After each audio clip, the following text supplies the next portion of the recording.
Misery was the third novel Stephen King published in 1987, all three of which were published within a 5-month period. But this third novel would be a drastic departure from the otherworldly fantasy of The Eyes of the Dragon and The Drawing of the Three earlier that year.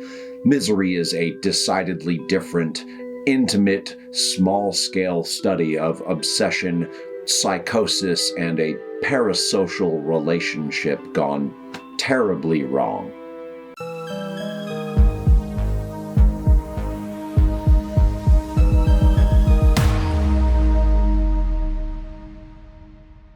Hi there, I'm your host, Mr. Doyle, and this is a great undertaking. If you're a super fan of Stephen King, spooky stuff, and the occasional video about touchy social topics that cause me to lose subscribers because some poor little babies get butthurt when I dare to view King's work through a mildly critical lens, please consider liking this video and subscribing to the channel. This is the first video in my series for Misery. In this video, I'll be discussing the 1987 novel, and in the coming weeks, I'll be taking a look at the acclaimed 1990 feature-length film adaptation, as well as Season 2 of the Castle Rock series, which debuted on Hulu in 2019. I didn't have the foresight to get myself a proper Annie Wilkes costume in time for this first video, so I thought I'd go with a Colorado Rocky Mountains winter storm theme instead, but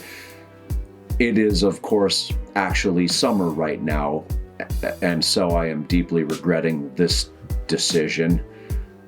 Fortunately, no one can tell that I'm not wearing pants, so I've got that going for me at least. Anyway, Annie Wilkes, the central antagonist of Misery, is a uniquely dangerous, uniquely human character from King's bibliography.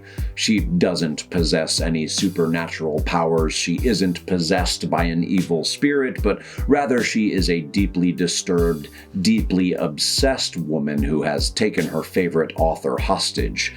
But it is her intense parasocial relationship to Paul Sheldon and to a fictional character of his creation that leads her to go to the greatest lengths imaginable to persuade Sheldon to continue the Misery novels and resurrect her dear Misery from the dead. But before we get into Annie's obsession and the real-life instances of King fans going off the deep end, let's discuss the story itself and the many potential instances that may or may not have inspired King to write the story. Misery, a brief summary. Paul Sheldon, author of a best-selling series of historical romances, wakes up one winter day in a strange place, a secluded farmhouse in Colorado. He wakes to unspeakable pain and to a bizarre greeting from the woman who saved his life. "I'm your #1 fan." Annie Wilkes is a former nurse, handy with first aid and medication, but she has a mean streak too. In fact, she has an axe to grind with Paul Sheldon. Annie doesn't think it's fair that her favorite fictional character in the world, Misery Chastain, has been killed by her creator, and so she buys Paul a typewriter and a ream of paper and demands that he bring Misery back to life. Wheelchair-bound, drug-dependent, locked in his room, Paul doesn't have much choice. He's an entertainer held captive by his audience, and the more he learns about his captor, the more desperate he becomes to escape.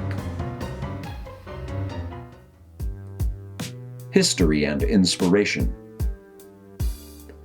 Depending on what corner of the internet you get your information from, King's inspiration for Misery developed from any number of things. Wikipedia alone has 3 potential sources of inspiration listed. One source claims that Misery was King's response to his fans that didn't like his previous publication, The Eyes of the Dragon. He didn't like feeling boxed in by his fans' expectations. similarly to how Paul Sheldon feels about Annie Wilkes and his other fans insisting he only write Misery Chastain novels. In the second source, which seems more reliable than the first, King states that Annie Wilkes was a stand-in for his drug addiction, which was still in full swing when he wrote Misery. King stated, quote, "Take the psychotic nurse in Misery, which I wrote when I was having such a tough time with dope. I knew what I was writing about. There was never any question. Annie was my drug problem, and she was my #1 fan. God, she never wanted to leave," unquote. In the third source, King supposedly claimed that the story was in part inspired by a dream he had while on a flight to London. He supposedly jotted down the dream on a cocktail napkin, which simply read, "She speaks earnestly but never quite makes eye contact. A big woman and solid all through. She is an absence of hiatus." His website, however, claims the inspiration for the story was in part from a dream, and in part inspired by the story The Man Who Loved Dickens by Evelyn Waugh. Waugh? W-A-U-G-H. Waugh? King had this to say regarding the story and the dream. Quote, "It came to me as I dozed off while on a New York to London Concorde flight. Waugh's story was about a man in South America held prisoner by a chief who falls in love with the stories of Charles Dickens and makes the man read them to him. I wondered what it would be like if Dickens himself was held captive," unquote. So, considering that last one comes directly from King's website, I think it's safe to say it's the most accurate explanation. However, they all seem to have at least a grain of truth to them. When I started working on the script for this video, I fully expected that there would be some real-life examples of superfans stalking or terrorizing Stephen King, and that these instances had inspired him to write Misery. And yeah, King has had his share of stalkers and unstable fans. However, they all seem to surface after Misery had already been published. Stalkers and parasocial relationships. In a 2021 interview with the Daily Beast, King recounted an incident that occurred shortly after Misery was published. King stated, quote, "When my younger son was about 11 years old, he really wanted to go to a pro basketball game, and he was a really big 76ers fan. So we went to Philly and saw the Celtics play the 76ers and stayed overnight. Back home, my wife wakes up in the house alone and she hears shattering glass. She went downstairs and there was a crazy guy in the kitchen. He'd broken in and had a package which he said was a bomb. He said, 'Your husband, I want to kill him because he stole my aunt's story from Misery.' He was a guy from Texas, and I'd never heard about him or his aunt. The bomb ended up being a bunch of pencils that were wired together with bread wrappers and erasers. The guy was really off his nut, but my wife took one look, dodged around him, and ran across the street in her nightgown and bare feet to a neighbor's house and called the cops. He ended up in a mental institution," unquote. In the same article, King goes on to talk about a guy named Steve Lightfoot who is convinced that King, while working in collaboration with Ronald Reagan and Richard Nixon, is the shooter responsible for the death of John Lennon in 1980, and that King is now in some bizarre witness protection program in which King is pretending to be a world-famous author. Lightfoot's theories are completely unhinged, and he even decorated his van in order to help promote his unfounded conspiracy theory. It seems that Lightfoot has since upgraded his van and is still regularly spotted around the country, popping up in Orlando, Florida, San Jose, California, and, of course, Bangor, Maine. Apparently, this guy has been at it for literal decades, and the Reddit threads about Lightfoot, his van, and his harebrained theories are always good for a laugh. His website, LennonMurderTruth.com is still up and running today, and I've linked it down below for anyone who is as morbidly curious as I was.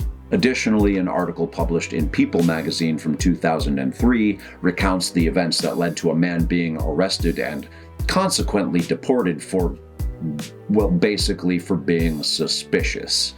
The man was apparently skulking around outside King's Bangor home and left notes in his mailbox on 2 occasions, one of which read, quote, "Help me, my dear King, please. I am driving time to time around your house. I am check, so you can put a flag on house to invite me," unquote. When King went outside to confront the man, he claimed he just wanted to talk, but according to the police report, the man made King so uneasy that he went inside and loaded his handgun. The man never saw the inside of a courtroom following this incident, though, as he was an undocumented immigrant who was deported following his arrest. So, King has seen his share of stalkers, unstable conspiracy theorists, and overzealous superfans, but those came after he wrote Misery, so it seems that the story inspired the crazy people rather than the other way around. And if nothing else, reading about these lunatics made me feel like a lot less of a crazy Stephen King stan than I had originally worried I might be.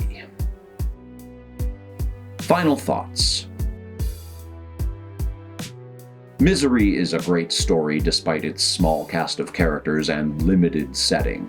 King provides us with an almost claustrophobic experience that is full of startlingly violent mental manipulation and physical abuse, although perhaps the term physical abuse is putting it lightly. He forgoes the supernatural and exchanges his requisite ghouls for one overly enthusiastic fan whose love of a story and of the story's author goes well beyond that of any sane, constant reader. I'm going to be switching over to a bi-weekly release schedule for the foreseeable future. I started this channel when I had lots of free time, something I just don't have anymore, so in the interest of my sanity, I have to do what I can to lighten my workload, at least for the time being. In 2 weeks, I'll be discussing the 1990 feature-length film adaptation of Misery, with a focus on Annie Wilkes and her sordid history of medical malpractice, and the astoundingly long list of real-life individuals throughout history who used their work as doctors and nurses as a cover to do so many murders. New videos drop every other Saturday at 10 a.m. Eastern Standard Time, so please click the subscriber bell to get notifications. Thank you for watching, and I'll see you in 2 weeks. Okay, goodbye. Be sure to click like and subscribe to the channel for my continued analysis of all things Stephen King, pretty pleased with blood and guts on top. My name is Mr. Doyle, and this has been a great undertaking.